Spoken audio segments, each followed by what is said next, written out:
Et dans la coopération future, notre option, c'est de voir avec chacun de nos partenaires qu'est-ce qu'on peut développer de manière spécifique et orienter, concentrer cette formation, cette collaboration autour de ces secteurs.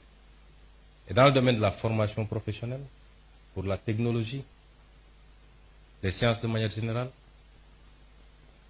le numérique, je crois qu'avec le Japon, nous avons de belles perspectives.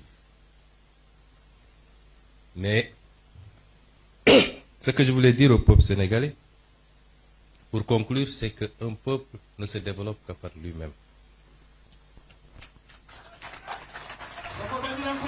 Savez-vous que nous avons fait récemment un exercice de vérité pour dire aux Sénégalais ce qu'il en était.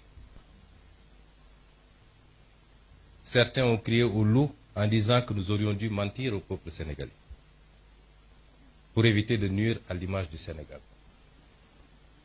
Nous ne sommes pas dans cette relation avec le peuple sénégalais.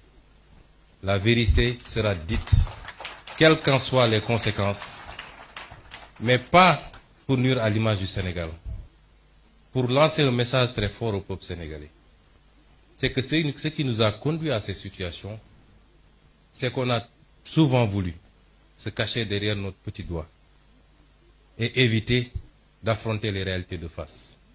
Les modèles de développement qui ont marché ailleurs et qui sont pratiquement identiques compte tenu des réalités et des spécificités socioculturelles sont les mêmes qui développeront ce pays. Et ce modèle, c'est compter d'abord sur nous-mêmes. Notre note a été très légèrement dégradée. Nous attendions beaucoup plus. Pourquoi? Parce que même sur le plan international, les partenaires ont salué l'exercice de vérité. Mais si notre note a été dégradée après, notre développement ne dépend pas du financement international. Il dépend de nous, de nos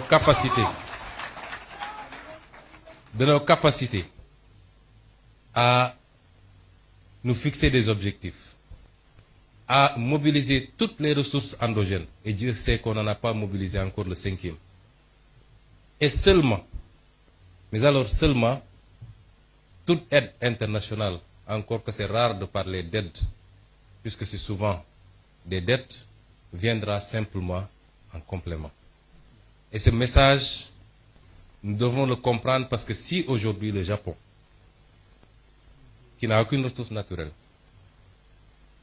qui a vécu ce qu'elle a vécu lors de la Deuxième Guerre mondiale, a su en être à ce niveau, c'est parce qu'il a appliqué cet esprit, ce modèle, cette combativité, ce don de soi pour sa patrie, mais cette croyance fondamentale en lui-même et en son peuple. Je vous remercie de votre aimable attention.